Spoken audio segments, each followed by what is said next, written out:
Making breakfast with a toddler is fun and exhausting at the same time. আমার ছেলের solid শুরু করার পরে এবারই যেহেতু ও প্রথম কাঁঠালের সিজন পেয়েছে এবং এখন পর্যন্ত ওকে কাঁঠাল খাওয়ানো হয় না, এই জন্য চিন্তা করলাম যে ওকে কাঁঠাল দিয়ে একটু প্যানকেক বানাই দিই। এখানে আমি লাল চিরা ব্যবহার করেছি। লাল চিরা ধুয়ে 5 মিনিট পানিতে ভিজিয়ে নিয়েছি, সাথে ছোট ছোট করে খেজুর কেটে দিয়েছি আর সাথে কাঁঠালগুলোও ছোট ছোট টুকরা করে দিয়েছি।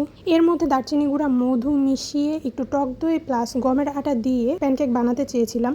এগুলো করার সময় ফালাক পাশের রুম থেকে আমার কাছে চলে আসে আর ওকে আমি কাউন্টার টেবিলে বসাই দিই। এই কাঁঠাল কাটার মাঝখানে দেখি ও কাঁঠাল নিয়ে খাওয়া শুরু করছে এবং ওর কাছে কাঁঠালটা মজা লাগায় ও বারবার হাত দিয়ে নিয়ে খাচ্ছিল। তো আমি সব কিছু মিক্স করার পরে, এখানে আর টক দইটা মিক্স করা হয় নাই, ও এই মিক্সটাই খাচ্ছিল। অ্যান্ড আমাকে আর কষ্ট করে চুলা জ্বালিয়ে প্যানকেক বানাতে হয় নাই, ও এটা অনেক মজা করে খেয়েছে। আমার ছেলে যে জিনিসটা খায় বেশ মজা করে খায়, তবে প্রায় প্রতিদিনই দেখা যায় যে ও কোনো বেলা ভালো করে খেতে চায় না। সমস্যা নেই, পরের বেলা আবার ঠিকই খায় আর সেটা দিয়ে ওর দিনের খাবার মোটামুটি ব্যালেন্স হয়ে যায়।